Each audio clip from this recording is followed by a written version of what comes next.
the Affordable Care Act tax credits. Time has run out. Democrats have been pressing our Republican colleagues for months to deal with the health care crisis that they have created.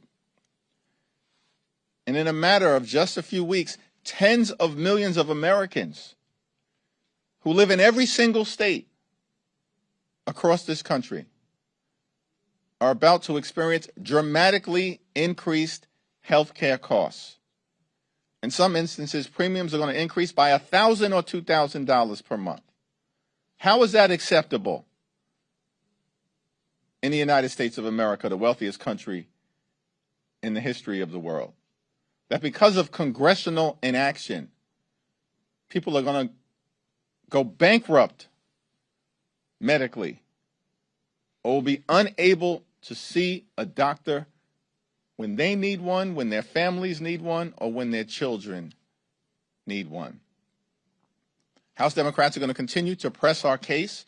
214 Democrats, every single House Democrat, supports legislation to extend the Affordable Care Act tax credits and has signed a discharge petition to force an up or down vote. All we need are 4 House Republicans, just 4. There are 219. All we need are 4 to join us. Keep your word to the American people that you are not going to let the Affordable Care Act tax credits expire. Questions?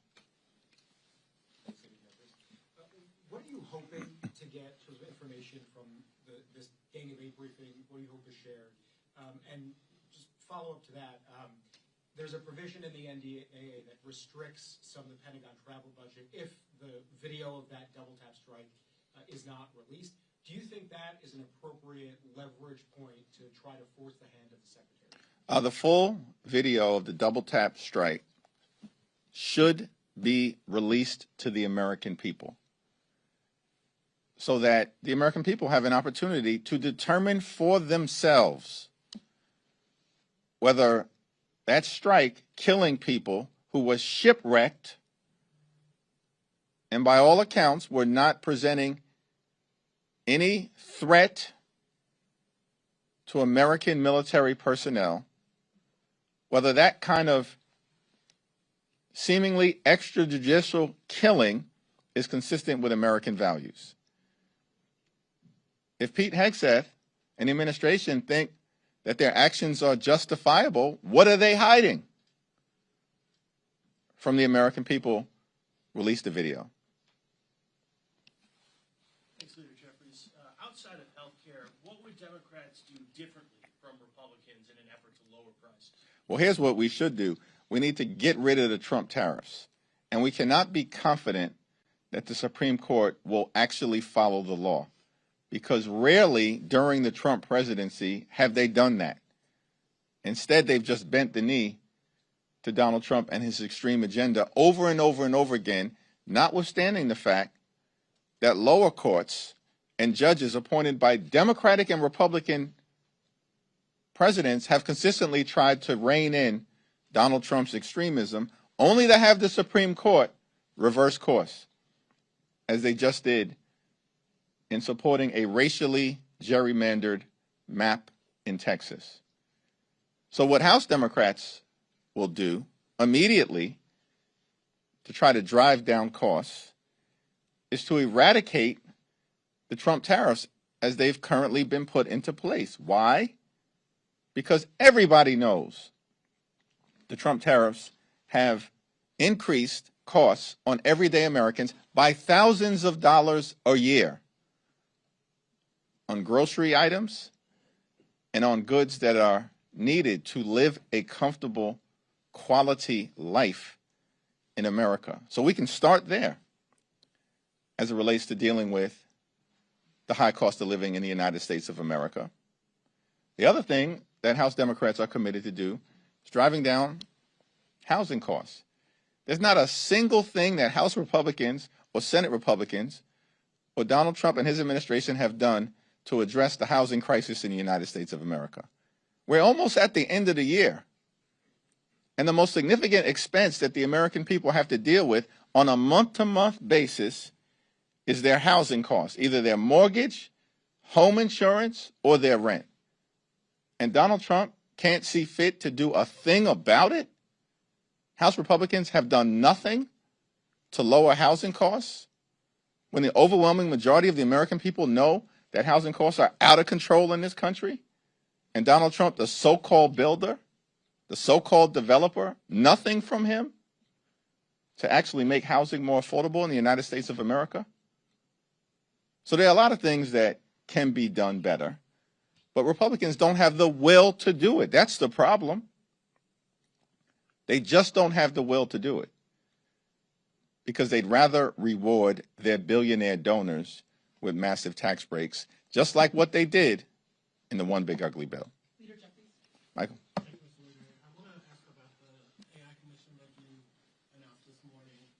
Over the last couple of years, there have been several bipartisan task forces. There have been reports on AI. I'm curious first, what makes this different than the other previous commission's task forces reports on AI? And also, I spoke to a few, experts and scholars and academics about AI, and some of them are concerned that AI is going to follow the same road as social media, that Congress is still grappling with trying to figure out how to regulate social media 15, 20 years down the road and have yet to do so meaningfully. We're years into AI, and there hasn't been any meaningful legislation passed into law. Do you share that concern? Is there a sense of urgency in Congress on the House Democratic side to actually get some legislation passed into law beyond these reports and task forces and commissions? Well, artificial intelligence is a transformative technology that has the potential for so much incredible good, particularly as it relates to medical breakthroughs and providing high-quality academic and educational excellence to people who live in communities that have historically been under-resourced for decades. We want to make sure that America can continue to lead in the growth and development of artificial intelligence related to our companies, as opposed to the Chinese being able to dominate this space.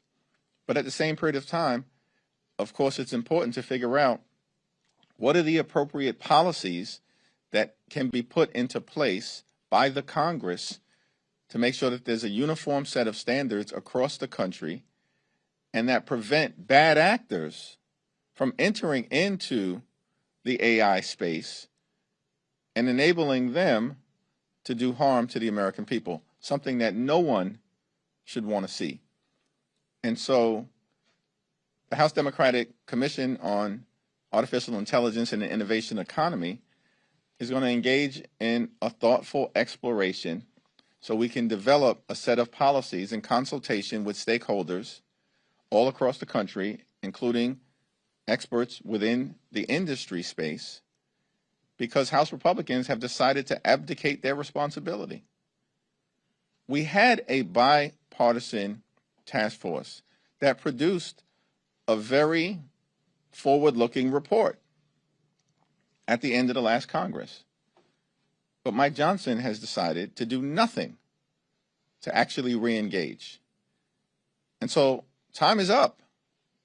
The year has ended. There's no interest from the other side of the aisle in actually doing something meaningful in this space, engaging meaningfully with experts and academics and stakeholders all across the country so we can do something thoughtful. And that's why we've decided to launch this commission, led, of course, by Ted Lieu, Josh Gottheimer, Valerie Foushee, and, of course, as ex officio members, Zoe Lofgren and Frank Pallone. Mr. Leader. Thanks. Which one? You. One of the most outspoken members of your caucus. But with that voice, I hope you have a very thoughtful question. Yes, very thoughtful. One of the most outspoken members of your caucus, Jasmine Crockett, announced a run for Senate on Monday. I'm curious what you make of that. I haven't talked to Jasmine this week when she made the final decision to move forward, but she's an incredibly talented individual, a hard worker, and a fighter, and she's going to be a very formidable candidate. Thanks. Second round. Another question on AI, actually. President Trump has indicated that this week he's going to sign an executive order to sort of restrict states' abilities to regulate AI. Republicans in Congress tried to do a version of this over the summer with the reconciliation bill. The NDAA recently was talked about. I'm curious, just broadly, what you think of that idea. Do you think it's appropriate to try to preempt state-level AI laws in the absence of a more comprehensive federal framework? Well, the Donald Trump my way or the highway approach on all the things, including artificial intelligence, is not in the best interest of the American people, and it's not even clear that he's got the lawful authority to do it. And of course, that's been the case over and over and over again. But Republicans bend the knee to Donald Trump. They just function in a cult-like fashion. And so as a result, what we've seen is Congress, in so many different areas, has advocated its responsibility to actually serve as a separate and co-equal branch of government. And instead, what Republicans do is that they just function as a reckless rubber stamp for Donald Trump's extreme agenda over and over and over again. And so in this particular area, artificial intelligence, with its transformative potential to really bring a lot of societal good to the American people, while at the same period of time, Congress having a responsibility to make sure that we can prevent bad actors from harming everyday Americans, we need Congress in the game. And on the House Republican side, they refuse to do anything thoughtful, common sense, or bipartisan. And that really is the reason why we've launched this House Democratic Commission. Thanks. On ACA subsidies, we know you want a 3-year clean extension, but there is another plan out there introduced this morning by Brian Fitzpatrick, Eric Golden, others, bipartisan. It's a 2-year with some eligibility limits. Is that something that you could support? And secondly, Mr. Fitzpatrick says he's got a discharge petition he's ready to unveil on that bill. Would you sign that discharge petition if yours remains at 2 votes? There's one discharge petition that I'm committed to at the moment, and that's the 3-year extension of the Affordable Care Act tax credits, which currently has 214 members of Congress on it. So all we need are 4 Republicans to join us. I haven't had an opportunity to review the legislation being put forth by Representative Fitzpatrick and Representative Golden. Of course, I'll take a look at it to see if there's anything meaningful there as it relates to a path to getting something done. But many of my Republican colleagues talk a lot, but they don't produce anything. And we saw this consistently during the One Big Ugly Bill debate. These very same Republicans, in many instances, were the ones who were saying under no circumstances were they going to cut Medicaid. And then almost every single one of them, the exception of Representative Fitzpatrick and Representative Massey, every single one of them, other than those two, voted to enact the largest cut to Medicaid in American history. And in the same bill, they ripped $186 billion away from SNAP. These people literally stole food from the mouths of hungry children, seniors, and veterans, and all of this was done so they can enact massive tax breaks for their billionaire donors. And then they made those permanent. And now here we are, clock is ticking, in December, Affordable Care Act tax credits expire on the 31st at the end of the month, and bills are still being introduced now? Listen, the most meaningful path forward, clearly, is for just a handful of Republicans to join us in the House and for just a handful of Senate Republicans to vote in the next day or so on the bill that will be on the Senate floor that will extend the Affordable Care Act tax credit, so that tens of millions of people, including in dozens of Republican-controlled states, don't have their health care snatched away from them because it becomes unaffordable.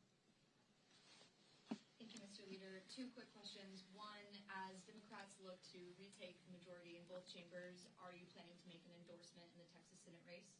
And 2, yesterday, Congresswoman Crockett said that she won't need to win all the Trump voters in order to win the Texas Senate race. And given that state is dominantly red, would you say that it's vital that any candidate projects their message across the board to every single voter in order to win the state?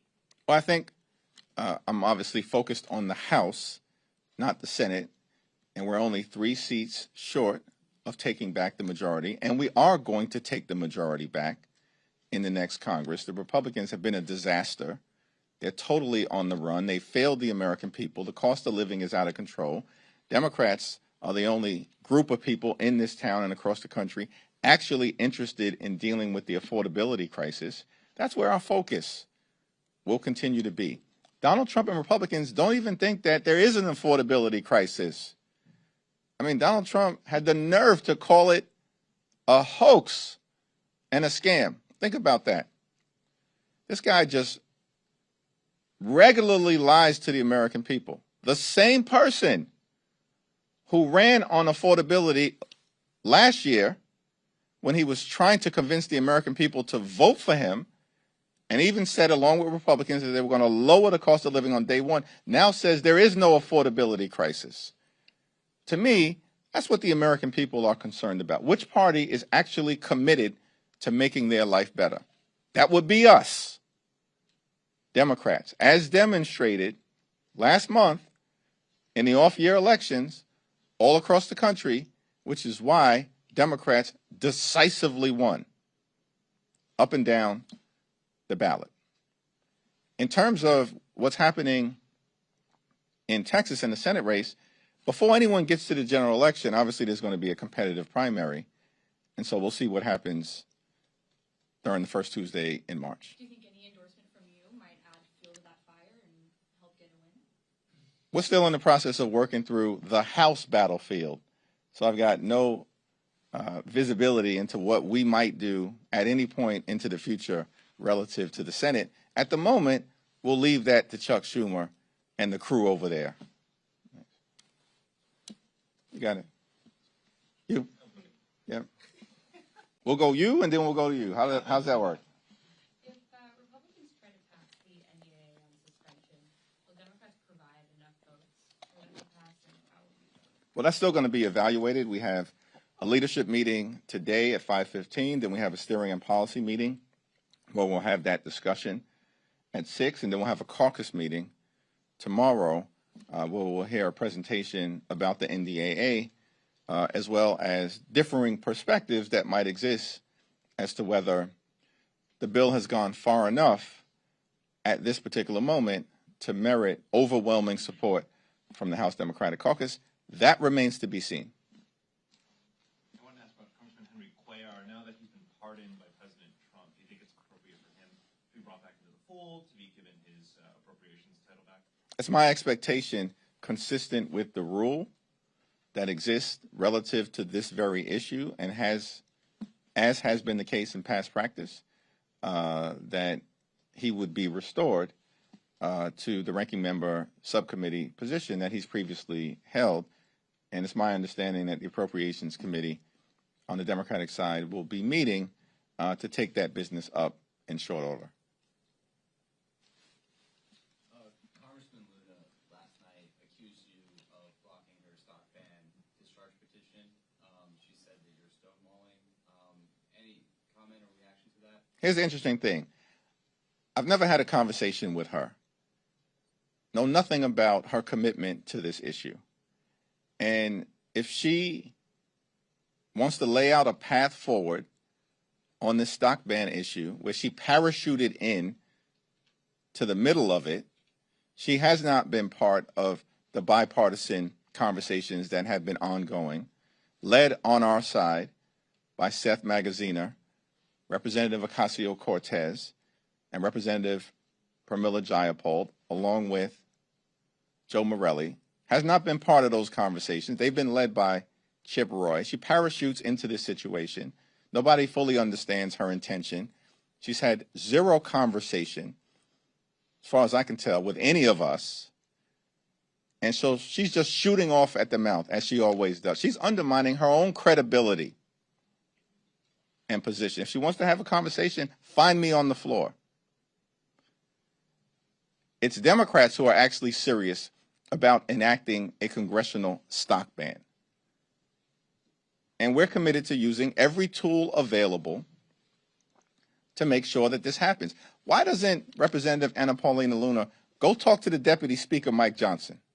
He's the one that a few days ago said her discharge petition was dead on arrival. See, when she runs off at the mouth, she loses all credibility. Talk to your own team. We're committed to this effort on the House Democratic side. And as a matter of fact, if she's interested in dealing with corruption, do something about the active ongoing crime scene coming out of 1600 Pennsylvania Avenue. The most corrupt administration in American history, and it's not even close. And we don't hear a peep from her or any of her colleagues about even extending the stock ban to the executive branch, to Donald Trump, to J.D. Vance, or perhaps even to the Supreme Court. So we're committed to this issue as Democrats. We want to make it happen. The only open question about whether we're going to move forward and deal with this aspect of cleaning up corruption in this town, a congressional stock ban, is whether Republicans have the will to partner with us in a bipartisan way. Thank you, everyone.